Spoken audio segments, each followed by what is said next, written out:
Item ಯಾವುದೇ ಇರಲಿ try ಮಾಡಿ ಆಚಿ ಚಿಕನ್ ಮಸಾಲಾ. ರಾತ್ರಿ ಏನಾಯ್ತು 50-100 ಜನಕ್ಕೆ ತಲೆ ಬೋಳ್ಸಿದ್ವಿ ರಿಯಲ್ ಆಗಿ. ಅದು ಒಂದೇ ಶಾಟ್ಗೆ 100 ಜನಕ್ಕೆ ತಲೆ ಬೋಳ್ಸಿದ್ವಿ. ಅದು ನಡೆಯೋ ಸೀಕ್ವೆನ್ಸು ಸಿನಿಮಾದಲ್ಲಿ ಬರೀ 30 ಸೆಕೆಂಡ್ ಅಷ್ಟೇ ಬರೋದು ಆ ಸೀಕ್ವೆನ್ಸು. ಆ ತಲೆ ಬೋಳಿಸ್ದಾಗ ಏನಾಯ್ತು, ಎಲ್ಲ ಓಡಬೇಕು. ಅಂದರೆ ಮಳೆ ಬಂದಿದೆ, ಫುಲ್ಲು ಇದು ಮುಳ್ಳಿದೆಯಾ ಏನಿದೆಯಾ ಗೊತ್ತಿಲ್ಲ, ಬರಿಗಾಲಲ್ಲಿ ನೋಡಬೇಕು.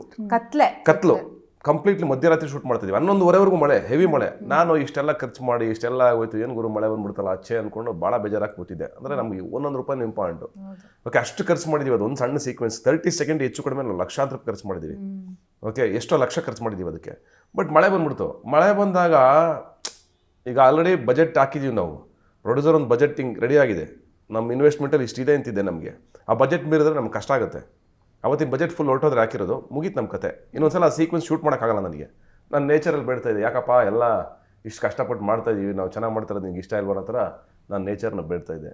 ಮಳೆ ನಿಲ್ತು. 11:00ವರೆಗೆ ಆ ಹುಡುಗರಿಗೆ ಏನು ಗೊತ್ತಾ, ಎಲ್ಲ ಬಾಡಿ ಫಿಟ್ ಆಗಿರೋರು ಬೇಕಿತ್ತು ನಮಗೆ. ಎಲ್ಲರೂ ಕರೆಸಿ ಚೆಕ್ ಮಾಡಿ ನಮ್ಮ ಹುಡುಗರು ಅವ್ರನ್ನ ರನ್ ಮಾಡಿಸಿದ್ದಾರೆ.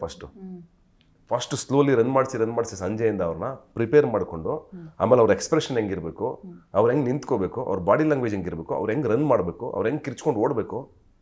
ಅವ್ರಿಗೆ ನಾನು ರಿಯಲಿ ಪಾಪ ಅವ್ರು ಯಾರ್ಯಾರು ಮಾಡಿದಾರೋ ಅವ್ರಿಗೆ, ಅವರೆಲ್ಲ ಜೂನಿಯರ್ ಆರ್ಟಿಸ್ಟ್ಗಳು ಪಾಪ, ಅವ್ರಿಗೆಲ್ಲ ರಿಯಲಿ ಥ್ಯಾಂಕ್ಸ್. ಯಾಕಂದ್ರೆ ಅಂಥ ಒಂದು ಕಾಂಟ್ರಿಬ್ಯೂಷನ್ ಇದೆಯಲ್ಲ, ನಾವು ಹೇಳ್ತೀವಿ ಬರೀ ನಮ್ಮನ್ನು ಮಾತ್ರ ನಾವು ಇದು ಮಾಡ್ಕೊತಾ ಇರ್ತೀವಿ. ಅಂದರೆ ಒಂದು ಸಿನಿಮಾಗೆ ಅಂತ ಇಷ್ಟು ಜನ ಕಾಂಟ್ರಿಬ್ಯೂಷನ್ ಇದೆಯಲ್ಲ, ಅದಾದಮೇಲೆ ಇವ್ರು ಹೇಳ್ದಂಗೆ ಇನ್ನೊಂದು ಸೀಕ್ವೆನ್ಸ್ ಬಂತು, ಯಾವುದೋ ಟೆಂಡರ್ ಸೀಕ್ವೆನ್ಸು. ಅಲ್ಲೂ ಅಷ್ಟೇ, ಅಂದರೆ ಆ ಕೂಲಿಯವ್ರ ಥರ ಇರಬೇಕು, ಪ್ರತಿಯೊಬ್ಬರು ಹಿಂಗೆ ಇರಬೇಕು, ಆ ಎಕ್ಸ್ಪ್ರೆಷನ್ ಬೇಕು. ಒಂದು ಶಾರ್ಟಲ್ಲಿ ಒಬ್ಬ ಹಿಂಗೆ ನೋಡಿದ್ರು ಅದು ವರ್ಕ್ ಆಗಲ್ಲ. ನಾನು ಹಿಂಗೆ ತಿರುಗಿ ನೋಡೋರಿಗೆ ಅಂತಿದ್ದೆ, ನಾನು ಇಲ್ಲೇ ನೋಡಿ ಅಂತ ಇರ್ತಿದ್ದೆ. ನಾನು ಅಂತ ಎಷ್ಟೇ ಸಲ ಕೇಳ್ತಿದ್ರು ಯಾರು ಬೇಜಾರು. ಕಡೆಗೆ ನಾನು ಒಂದೇ ಮಾತು ಕೇಳಿದ್ದು, ಎಲ್ಲ ಮುಗಿದ್ಮೇಲೆ ಪ್ರತಿ ದಿವಸ ಸಾರಿ ಕೇಳ್ತಿದ್ದೆ. ಸಾರಿ, ಕ್ಷಮೆ ಇರಲಿ, ನನ್ನ ಸ್ಥಿತಿ ಹೆಂಗಿದೆ, ನಾನು ಚೆನ್ನಾಗಿ ಮಾಡಲೇಬೇಕು. ಎಕ್ಸ್ಟ್ರಾ ನಾನು ಇನ್ನೊಂದು ಕಾಲ್ ಶೀಟ್ ತಗೊಳಕ್ಕಾಗಲ್ಲ, ಇದಕ್ಕೋಸ್ಕರ ಮುಂದೂಡೋಕ್ಕಾಗಲ್ಲ. 32 ಡೇಸ್ ಶೆಡ್ಯೂಲ್ ಹಾಕಿದ್ದೀನಿ. ಆ 32 ಡೇಸಲ್ಲಿ ಮುಗಿಸ್ಲೇಬೇಕು ನಾನು.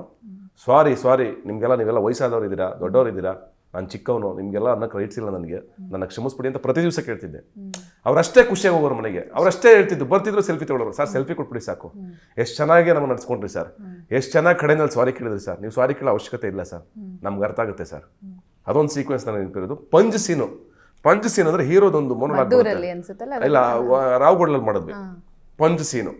ಅಂದರೆ ಇದು ಡ್ರೀಮ್ ಸೀಕ್ವೆನ್ಸ್ ಅಲ್ಲ, ಇನ್ನೊಂದು ನಾನು ಮಾತಾಡ್ತೀನಿ. ಆ ಸೀಕ್ವೆನ್ಸ್ ಎಲ್ಲ ಜೂನಿಯರ್ ಆರ್ಟಿಸ್ಟ್ಗಳು ಅವರು ರಿಯಲಿಸ್ಟಿಕ್ ಆಗಿ ರಿಯಾಕ್ಷನ್ ಕೊಡಬೇಕು.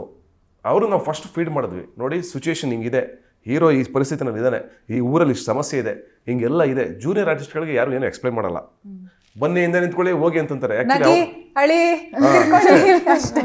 ಅವ್ರಿಗೆ ಫೀಡ್ ಮಾಡ್ಬೇಕು ನಾವು. ಅವ್ರು ಆಕ್ಚುಲಿ ಒಳ್ಳೆ ಆರ್ಟಿಸ್ಟ್.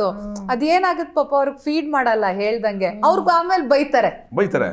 ಹಂಗಲ್ಲ, ಅವ್ರು ನಾನೇನು ಮಾಡಿದೆ, ಕಥೆನೇ ಎಕ್ಸ್ಪ್ಲೈನ್ ಮಾಡಿದೆ. ಈ ಕಥೆ ಹಿಂಗೆ, ಅಶೋಕ ಈ ಸಮಸ್ಯೆಲಿದ್ದಾನೆ, ಈ ಸಮಸ್ಯೆಗೆ ನಿಮ್ಮ ರಿಯಾಕ್ಷನ್ ಹಿಂಗೆ ಬೇಕಿಲ್ಲಿ, ನೀವೆಲ್ಲ ಸಮಸ್ಯೆಲಿದ್ದೀರಾ, ಈ ಸಮಸ್ಯೆನ ಹೆಂಗೆ ಫೇಸ್ ಮಾಡೋದು ಅನ್ನೋ ರಿಯಾಕ್ಷನ್ ಬೇಕು. ಅದೊಂದು ಸೀಕ್ವೆನ್ಸ್ ಇದೆ, ಅದು ವೆರಿ ಇಂಪಾರ್ಟೆಂಟ್ ಸಿನಿಮಾಗೆ. ಆ ಸೀಕ್ವೆನ್ಸು ಸಖತ ಮಾಡಿದ್ರು ಎಲ್ಲರೂ. ಸೂಪರ್. ಅಂದ್ರೆ 100 ಜನ ಜೂನಿಯರ್ ಆರ್ಟಿಸ್ಟ್ ಬಂದು ತಲೆ ಬೋಡ್ಸ್ಕೊಂತೀವಿ ಅಂದ್ರೆ, ಯಾಕಂದ್ರೆ ತುಂಬಾ ಜನ ಜೂನಿಯರ್ ಅನ್ಸುತ್ತಲ್ಲ ಸರ್, ಯಾಕಂದ್ರೆ ಅವರೆಲ್ಲ ಪ್ರತಿದಿನ ಜೂನಿಯರ್ ಆರ್ಟಿಸ್ಟ್ ಬೇರೆ ಸಿನಿಮಾಗಳಿಗೆ ಹೋಗ್ತಾ ಇರ್ತಾರೆ. ಅವರು ಅದನ್ನ ಬಿಟ್ಟು ಅವ್ರ ತಲೆ ಬೋಳ್ಸ್ಕೊಂಡ್ರು ಅಂದ್ರೆ ಅವ್ರಿಗೆ ನೆಕ್ಸ್ಟ್ ಒಂದಿಷ್ಟು ದಿನ ಅವ್ರಿಗೆ ಆ ಕೆಲಸ ಇರಲ್ಲ.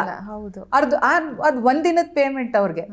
ಆದ್ರೂ ಬಂದು ಅಷ್ಟ್ ಜನ ತಲೆ ಬೋಳ್ಸ್ಕೊಂಡು ಅಂದ್ರೆ ಅಟ್ಲೀಸ್ಟ್ 1 ತಿಂಗಳು ಅವ್ರಿಗೆ ನೆಕ್ಸ್ಟ್ ಇನ್ನೇನು ಮಾಡಕ್ ಆಗಲ್ಲ. ಆ ತರ ಕ್ಯಾರೆಕ್ಟರ್ ಇದ್ರೆ ಏನೋ ಪರವಾಗಿಲ್ಲ, ಇಲ್ಲ ಅಂದ್ರೆ ಅವ್ರು ಒಂದ್ ತಿಂಗಳು ಇರ್ಲೇಬೇಕು ಹಂಗೇನೆ.